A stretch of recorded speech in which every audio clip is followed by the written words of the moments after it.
Hello, everyone, and welcome to the very first episode of the Local Grassroots Stories podcast, a podcast where we're going to try to shine a spotlight on local grassroots soccer stories in our community here of San Diego, as well as some stories across the United States and around the world.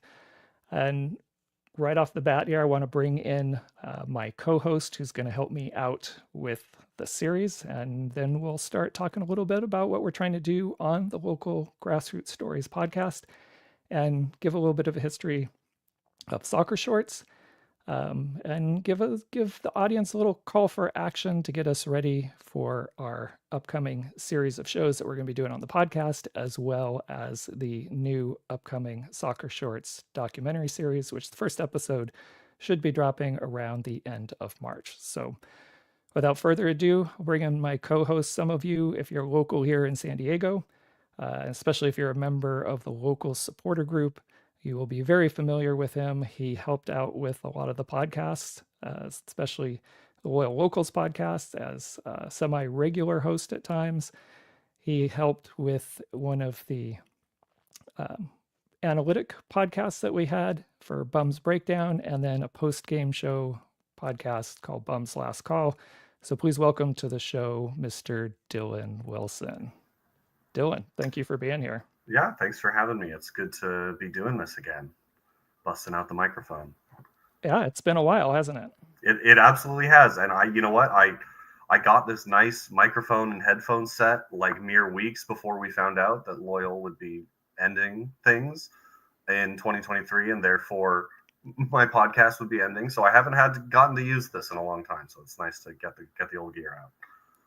So have you been doing much podcasting? Have you been doing anything since, I guess, the last time we kind of were working together doing some podcasting? I wouldn't say I've done any podcasting. I've kind of talked with some folks about potential projects here and there that didn't really get off the ground, or I ended up just not being involved in because I didn't have the time, or it just wasn't something that particularly interested me to that level. So no, I stayed involved with the locals for a little bit as they transitioned into MLS. But I realized that it wasn't for me. So I stepped away. And I really have been kind of, away from the soccer space for a little bit. So I'm kind of diving back into it head first here. Well, hopefully I didn't twist your arm too much to get you back, but No. I've been itching to get back anyway. Yeah, happy to have you on this journey. So let's talk a little bit about what we're trying to do on the Local Grassroots Stories podcast, which you'll probably hear me refer to as the LGS Podcast quite a bit, because Local Grassroots Stories is quite a mouthful. But let's talk a little bit about this. And I know, Dylan, when we had talked about before, I explained some of this of what we were trying to do. This podcast was originally conceived as a companion podcast to my Soccer Shorts documentary series. And we'll talk a little bit about Soccer Shorts and what we had done in the past. But as we are getting ready to relaunch Soccer Shorts, because it's been a very long 4-year hiatus right now, we got interrupted by the pandemic and we tried to come back. I had some health issues or a whole bunch of things, just life got in the way. But I'm happy now to finally get back to doing some Soccer Shorts stories again. And first episode again should be dropping towards the end of March. And we'll talk more about that in a second. But in looking to relaunch this, I wanted to do things a little bit differently than we had done last time. And one of the things we wanted to do was a companion podcast that could take us behind the scenes in some of our productions and follow what we're doing a little more real time, because it can be a minimum of a month sometimes between episodes. Sometimes it could be longer. It really depends how the production schedule goes for each of the stories that we're trying to tell. But in looking through how we wanted to do the podcast, we came up with some other ideas. So one of the things that we will likely talk about frequently at different times in future episodes are things that are going on in current events that directly affect local grassroots soccer, especially here in the United States. and especially in our region of the country here in San Diego. So, Dylan, I know you're slowly starting to get back in the swing of soccer again. Um, is there anything that has caught your attention Well, there that have, yeah, actually, of news? Yeah. yeah, I'm glad you asked. There have been two things actually just in the last couple of weeks that have really kind of piqued my interest. So first of all, our very own San Diego Punto Football reported that San Diego is going to get a USLW team, which is interesting. I think that people had wondered about that, but I don't think anybody expected it. So I'm that sounds like it's very in the nuclear stages still, but I'm very curious to see how that kind of unfolds. That definitely got my antennas up. Then the other big one, a little bit less local, last week, I got a lot of people texting me about it, actually, sending me that athletic article about the USL launching their premier division in, I believe it was the 27-28 season. And so I would be lying if I said that doesn't get me very excited. But I would also be lying if I didn't say that having been in this space, the USL space, for a while now, I'm not going to let myself get too excited just yet. But I would say those, both USL specific, I suppose, but those have really been the two big things that have caught my eye recently. Yeah, certainly the news from USL is interesting. If what plays out, what a lot of people expect to play out actually plays out, and there is some kind of internal pro rel, which, you know, I guess is good and bad. Depends how you look at it. It's good that it might be the first time we have a bit of a connected pyramid between leagues, but it's still a closed system, right? USL is still Correct. not open pyramid all the way through. And these are some of the things, just to be clear for this podcast, is we are going to, unless it directly affects grassroots soccer stories, is really try to shy away from a lot of the Division One, MLS type of stories, and really get down into some of the smaller stories that don't always get a spotlight shined on them.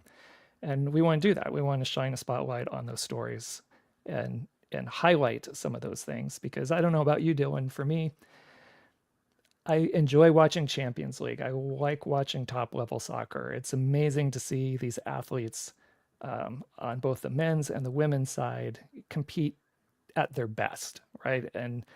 But a lot of that stuff is also very transient. That what happened last week is almost out of my mind already as we come into this week.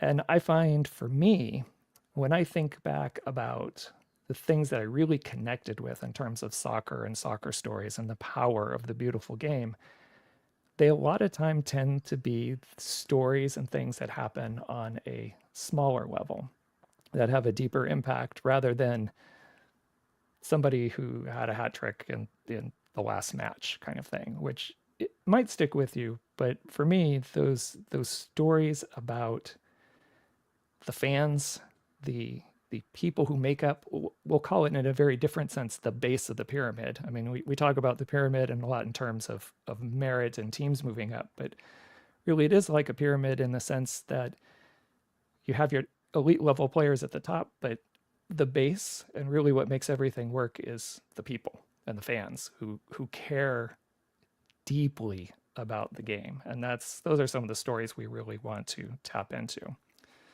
What are your thoughts on that? Well, I mean, a lot to cover there. I will say, though, that to just kind of higher view, I have been a sports fan my entire life. I was the kid who, back in the day before Sports Center became what it is today, which is unwatchable in my opinion. But that's a whole other tangent. I throw on Sports Center, watch whatever game was on. So I have always just gravitated towards whatever sports I could watch, get my eyes on.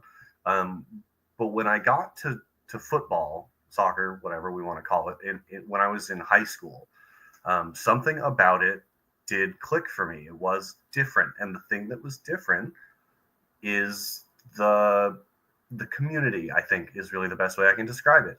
And I think the internationalness of it helps, that there are all these communities all over the world that have their own celebration of football in their own way. And I think that was what really captured my imagination. Starting in Europe, like a lot of people do, I'm not going to pretend that wasn't my path into the game. And then with Loyal in the USL, it kind of furthered that notion that I think I've kind of always known, that it was really the community that was what I love about this game, and the way that anybody can make it to the top if they're good enough. It feels, albeit less and less each year, but it feels like a real meritocracy in a world that struggles in that regard. Sure. So I absolutely adore the smaller side of the game.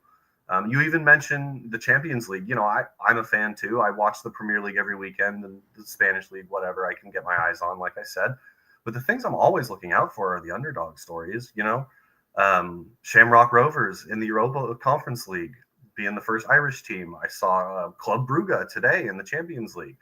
So it's always been kind of that underdog, community-driven side of it that set it apart for me from other sports. So I think even though I'm coming at it maybe from a different journey, I think we kind of are of the same mind here, that it's what drives it and what makes it special. Yeah, and we will dive into a lot of these stories, especially supporter culture here locally. There will certainly be some focus of future soccer shorts episodes, but also on the podcast. What's nice about this podcast, let me go back. What's difficult about doing soccer shorts is, probably max out about 10 to 12 episodes a year. They just take some time to put together. But the podcast going weekly allows us to bring people on, do interviews, which we plan to do, get people in to talk about their experiences and kind of what's going on. And we can broaden our reach outside of the San Diego area with the podcast a lot more easily than we can with doing the soccer shorts productions, because you physically have to get out and film and do things. So it's a lot easier to bring people here on the show. So we're looking to do supporter group culture, obviously, will be a focus of some of our episodes. We're going to bring people on for interviews. We are going to find, we already have some things lined up for future episodes about if you enjoy this kind of topic. There's a lot of other resources, websites, podcasts that dive into this as well. So we're going to try to bring some of those people on, talk about what they're doing. But one of the things that I am interested in hitting, because I know, Dylan, you pitched something to me back when we were doing stuff with the locals about doing some kind of soccer history thing. And this is what we want to get into as well, is dive deep into our local San Diego soccer history, because for some people, their awareness of soccer is going to start in 2025. For other people, it started a few years ago, maybe with the Wave. Before that, possibly with the Loyal. Before that, maybe some involvement with any of our other lower league teams, which we have a tremendous number of them. In fact, I don't think most people in San Diego are probably aware that, I don't know what the exact number is at the moment, but as a pre-professional adult kind of lower league teams in San Diego County, if you count the men's side and the women's side, we have more than 30 teams here that are competing. And most people probably aren't aware of that. So we'd like to shine a spotlight on those things. But I'm starting to digress because I want to come back to you, because I know you enjoy the history a little bit. So I would like to ask you, what are some of the things that you would like to see us do moving forward in terms of either local history, U.S. soccer history, or global football history? That's a good question. I think, I personally want to learn as I'm doing this, right? I want to learn about lower league soccer in San Diego, the country, the world, things that I don't already know. And so I guess that's what I hope this podcast is, right? Because if we're learning, that means anybody who's listening is learning too. Right. And so I don't know if that's exactly the answer you were looking for, but that's what I'm hoping to get out of this. Yeah, so that's maybe we should transition a little bit. Those are some of the things that we intend to do with the podcast, but also mention at the beginning, this podcast was originally conceived as a companion to the Soccer Shorts documentary series. And if you're if you've been involved in the soccer scene here locally, especially if you were involved anywhere with uh, probably the San Diego Loyal or Bridge Barcata or some other things, you would be familiar with Soccer Shorts. But I'm sure there's a lot of people who aren't. So I want to give a brief history of how Soccer Shorts started and kind of how I started Soccer Shorts. And then, we'll talk about what's coming up for some of our first episodes and where we plan to go from there. So when I guess my kind of start to all of this really goes back to trying to find soccer in San Diego. Really, that was the bottom line. And we didn't have professional teams. We didn't have other things. So we're talking, I don't know, 2016, I think, somewhere around there. I forget where I was, but I saw a little flyer, something for a lower league San Diego team called the North County Battalion. And I went out to a match and I had the best time. I loved it, but it was a match where, I don't know, they were up 3-1 and they ended up getting tied 3-3 or they lost. I don't remember what it was, but the other team came back late. So everybody was disappointed. And I remember sending an email to the owner at the time talking about what a blast I had because it was good crowd, it was good atmosphere, and I wanted to know what I could do to help. And after some conversation, I started helping out and eventually helped out with the live stream. And it's where I met, Marissa's not around anymore, and I don't want to full name a bunch of people.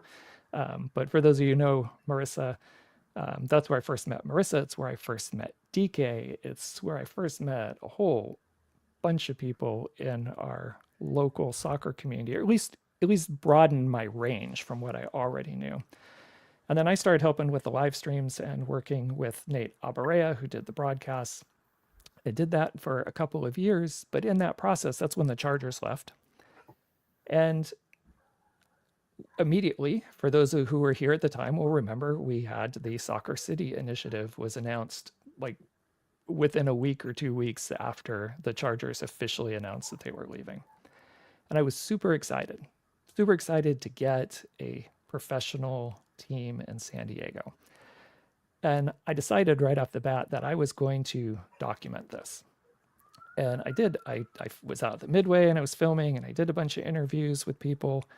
But for anybody who is here and involved in the whole history of that Soccer City project, it was, it became very political and it eventually became a story I didn't want to tell. I wasn't interested in telling. And maybe that will change. Maybe someday I'll go back and put something together around that, maybe after some more time has passed. But I really got kind of frustrated. I'd done a lot of footage. I had all this stuff. But one of the great things about that Soccer City initiative was I got to meet even more people in our local soccer scene. And that helped, I think, pull our entire soccer community together. And right before we had those elections, the summer before, there were a couple people that started, Carl was one of them, started, cleaning out a space underneath I-15 over by Qualcomm Stadium. And, DK went to the first one and I saw some pictures that he posted and I went out to the second one and I was there for the first few weeks.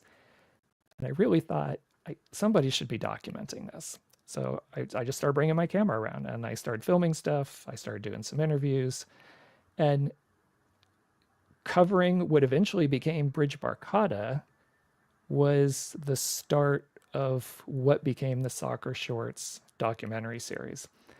And again, in doing Bridge Barcata and all the people who are coming out for street soccer, whether it was under the bridge or then at Chicano Park, once they went down to Chicano Park, I met, again, a whole new group of people. And I just felt like, great, this Bridge Barcata is a great story.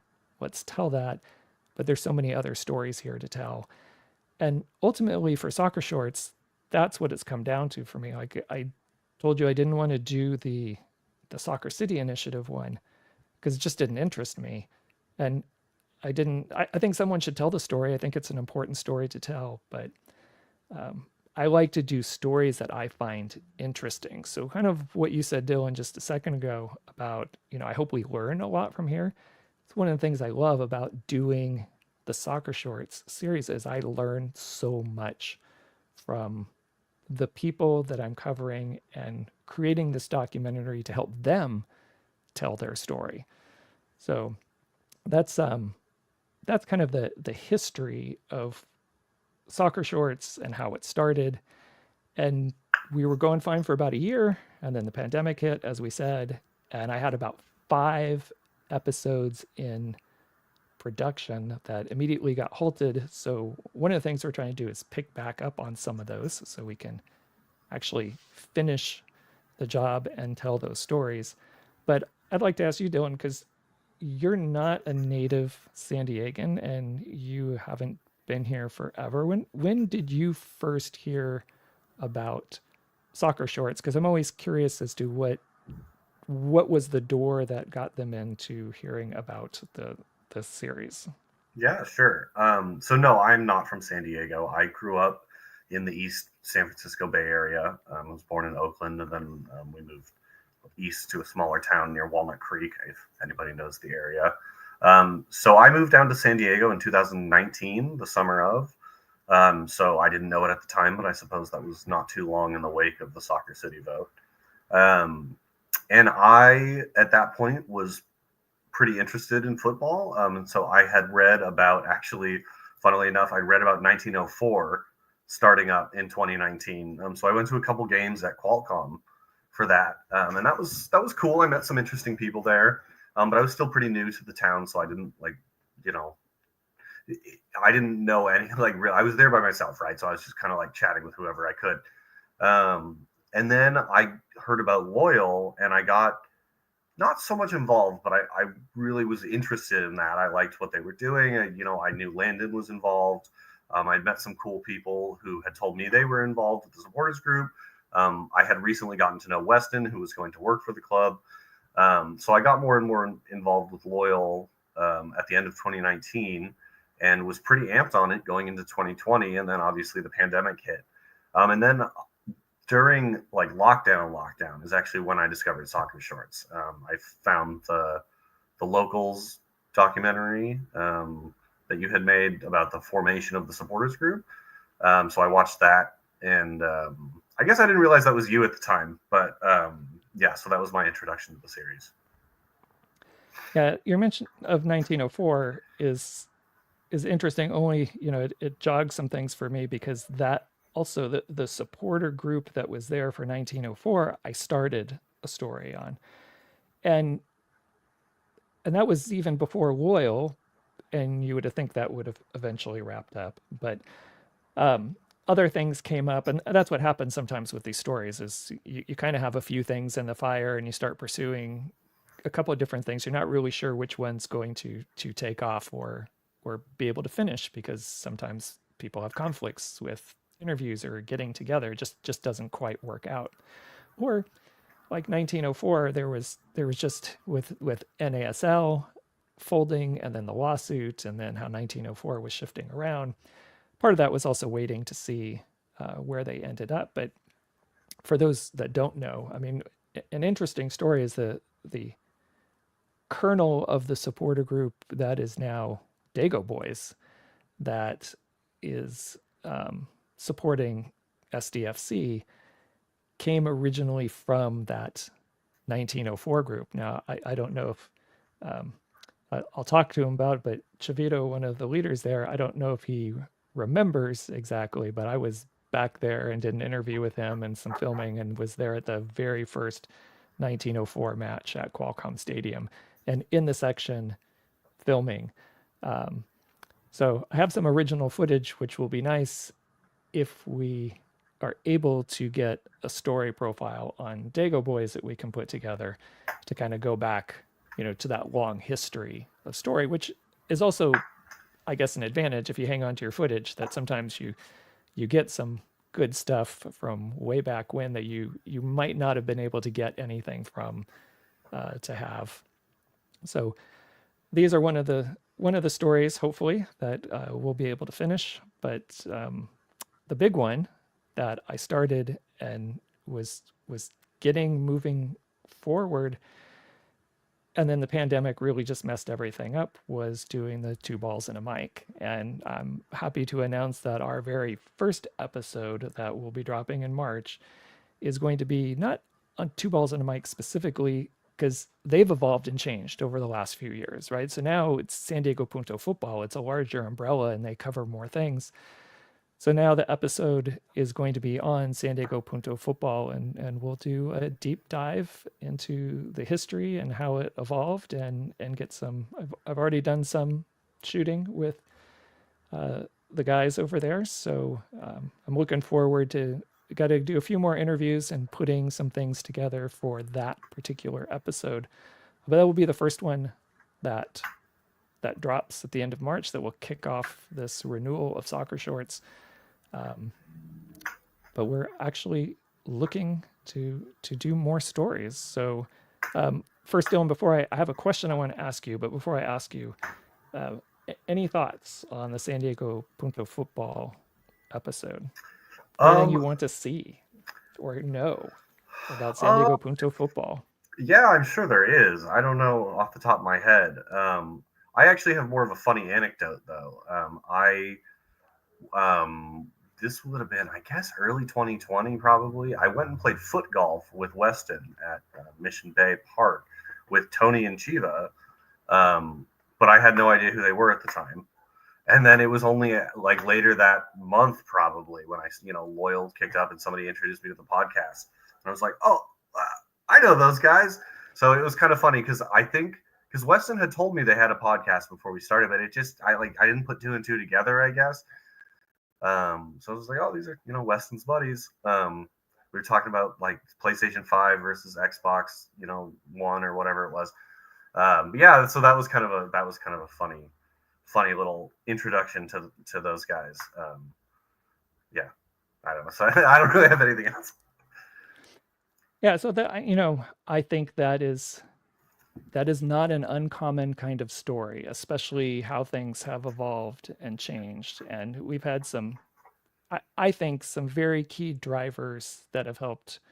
Um, I don't want to say push our soccer community. I'm not sure the word I'm looking for, but things have coalesced kind of around them. I think Bridge Barcata was one of them that have been done at a grassroots level. It's not Mhm. another group coming in like Soccer City.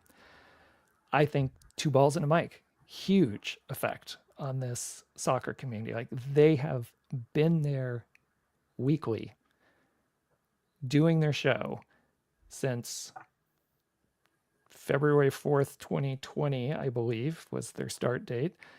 So they just hit their 5-year anniversary, and they haven't missed a week, and they've been there. Like, they are doing some of the best reporting out there locally in terms of what's happening in our soccer scene, because you know it doesn't get covered probably the way we all would like it to be covered in our local media, especially not our Absolutely. newspaper at all. Little bit on our sports stories, but they're only going for, soccer's maybe a little bit, but the Wave and probably SDFC will get a lot more attention just because of the nature of MLS.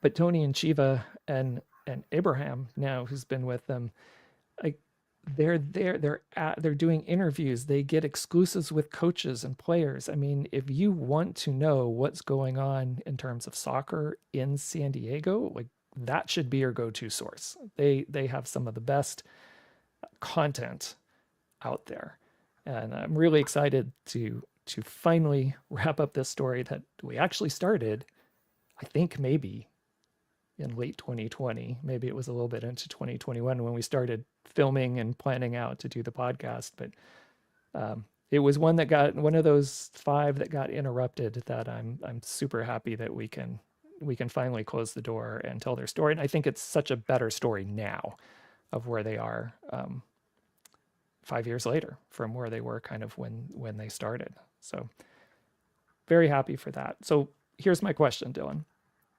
One of the things we would like to do for the podcast here, and if you're watching this live, you're not going to see it in the show notes right now because I have to still get a couple of things set up. But we are recording on a Tuesday, February 18th. Is that right? Yeah, Correct, February yes. 18th. So hopefully within 24 hours, I will have the proper link and everything set up in the show notes, whether you're listening to this later on a podcast or you're watching it on YouTube.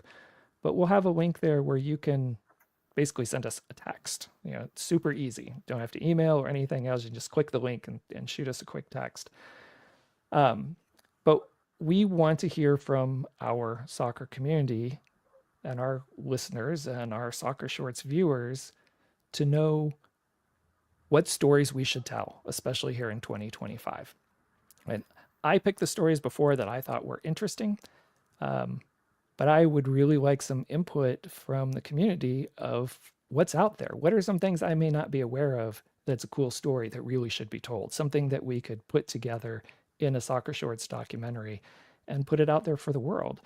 And maybe not so much put it out there for the world that might not be of interest to you, because I always tell the people when I do their episodes, my main audience for this is you, the people I'm doing the documentary about. I want it to be a little bit of a time capsule for them to kind of capture the history of what they're doing. And hopefully there's other people out there who also find the content interesting.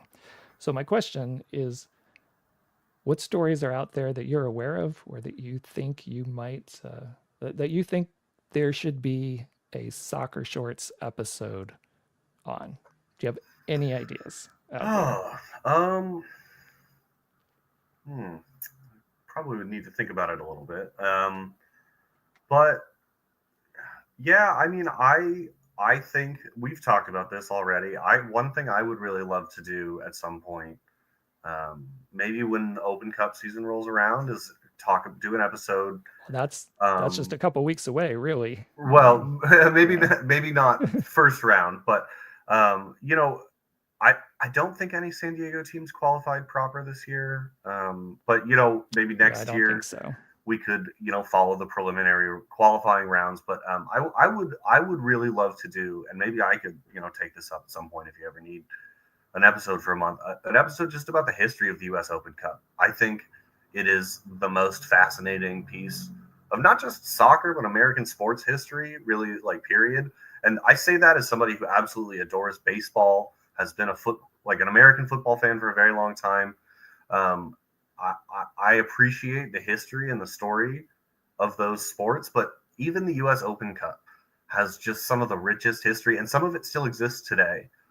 Some of the clubs that have won the Open Cup over 100 years ago still exist today.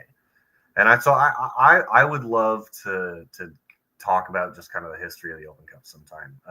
And maybe we could do that through a lens of San Diego as well, because I'm sure there's stories here that I don't even know as it comes to the Open Cup. So.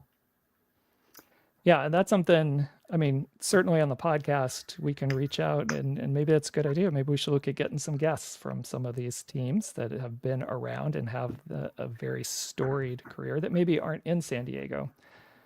But also, as far as Soccer Shorts episodes, I mean, I shared with you, at least visually, one of my pitch board I have for stories, and I have hundreds of things on there right now.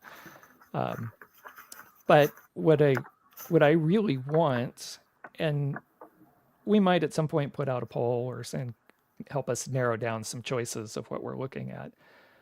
But I would really like the community's input on what they would like to see. Is it supporter group culture? Do we do which I want to do at some point anyway? I mean, it's not like should we or shouldn't we? It's like how fast do we move some of these to the front? Do we do something with the sirens over at the Wave? Do we do anything with the SDFC groups? Do we look at some of the local teams. Like I said, we have more than 30 at this pre-professional level, adults that are playing, that if we ever get the chance for a more open pyramid, which, as a side note, I'm super excited about the League for Clubs, and I'm hoping we can get some people on the podcast a little bit later to talk about that. But this is a new league that's really kind of taken over what we loosely call Division 4 by storm. They're going to open up this 2025 season, their first season, with more than 50 teams. Now that's partly because they've pulled a bunch of teams from the MPSL, which is not doing a very effective job on running their leagues. So it's more like a bunch of teams defecting than anything. But they have set up I would argue, a better structure, and they're looking to start at the ground level and get more community-based teams and start doing their own promotion relegation and hopefully feed up into the professional leagues. And frankly, we could all maybe cross our fingers for those who like a unified pyramid, but if you can get USL to handle the professional side of it, which in the US is Division 1 through Division 3, and have League for Clubs handle the stuff below, but actually have promotion between them, that these pre-professional clubs could promote up into the lowest level of USL.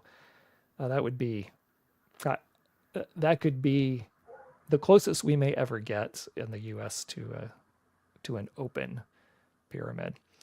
So those are stories, but it's not just teams and it's not just supporter group. I mean, I don't know if you've watched Two Balls and a Mic, you should be familiar with the Baller Crew, but people who do their own social media stuff, and like anybody who's local that has a story, we'd like to look at pursuing. So all the things I mentioned are things we've had penciled in for stories. We just want to figure out, which ones we target and go for first as a Soccer Shorts episode. And maybe some of the ones we can't get to as a Soccer Shorts episode, we get people on this podcast so we can still talk with them and keep them in the loop till we can get around to actually doing their shows. Cool. Yeah. Sounds good. All right. Well, I think, Dylan, that's pretty much what we had planned for this first episode, which was really just kind of give an introduction to the podcast, where we're trying to go, a little bit of the history of Soccer Shorts. I'm going to put up a few banners here and we'll do a couple reminders. But while I'm getting a couple of those things ready, Dylan, what's the best way for people to contact you if they'd like to get a hold of you? That would be Blue Sky, which is actually my only socials I have anymore. So that's DWill94, DWIL9, number 4, at bluesky.social or whatever it is. Yeah, shoot me a message there. If you don't have a Blue Sky account, hop on Blue Sky. It's popping. It's like Twitter when it was fun. Yeah, that's the place to reach me. I concur with that, and we'll have to get a graphic set up for you as we'll smooth some of these things out as we get through our other episodes. But speaking of Blue Sky, I have up on the screen for anybody who's watching the video our Blue Sky handle. It is at BPD, and that's short for Big Pine Digital. So BPD Soccer Shorts. Big Pine Digital is a digital media company I have that focuses on family history preservation. So that's a little aside. So that's also where some of this has started. So I have that I do, and then the Soccer Shorts, and then this podcast. Also, that's the only place you're going to find us also on Blue Sky. We will not be doing Meta or Musk here. So we'll be on Blue Sky, and this maybe is a an couple anti-fascist other podcast. I think it's fair to say. 100%. So, and if that limits our growth a little bit, then so be it. But we will not be over in those spaces. So anyway, you can find us on Blue Sky at BPD Soccer Shorts. There will be a handle for this podcast, but again, those are some of the things we're still looking at putting together and how we best want to do it. So right now, all the LGS LGS Podcast information, we'll kind of run through the Soccer Shorts accounts till we get everything set up. So you can do that in Blue Sky. You can also find the Soccer Shorts if you want to find any of the episodes. It is the same handle on YouTube. So if you go to youtube.com and either in the search bar, you just type at BPD Soccer Shorts, you'll get to the Soccer Shorts page. That will get you to all the previous episodes we've had for Soccer Shorts. And for the podcast, we do have the YouTube page set up already. It is at Local Grassroots Soccer.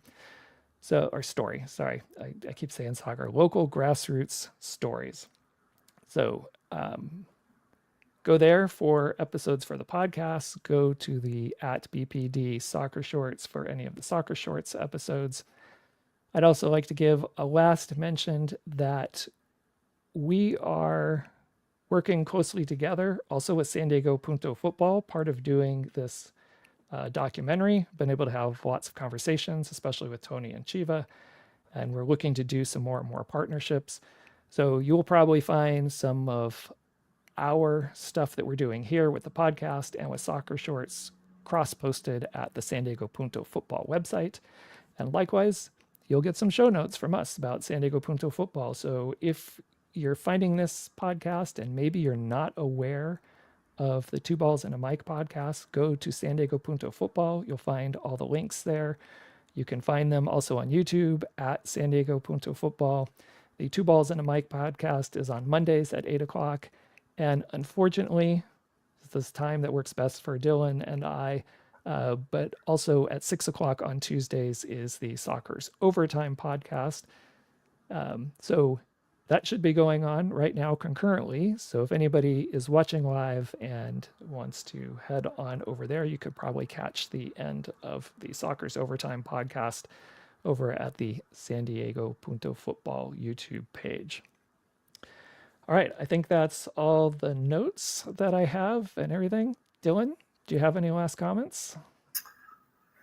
No, I just I'm excited to see what we can find and bring those stories to light. I think San Diego Punto Football, as you mentioned, have done a lot of great work, and I'm excited to see what we can add to the storytelling around here. Yes, I am as well. So looking forward to it. Love to hear the feedback from everyone. Again, the link should be in the show notes unless you check the show notes sometime between Tuesday, February 18th and Wednesday, February 19th. So it'll take me a second to get that up there. Otherwise, there should be a link. Please give us feedback. Please let us know what stories we should tell. And we will be back every Tuesday at 6 o'clock Pacific time with another episode of the Local Grassroots Stories podcast. Thanks, everyone. We'll see you next week.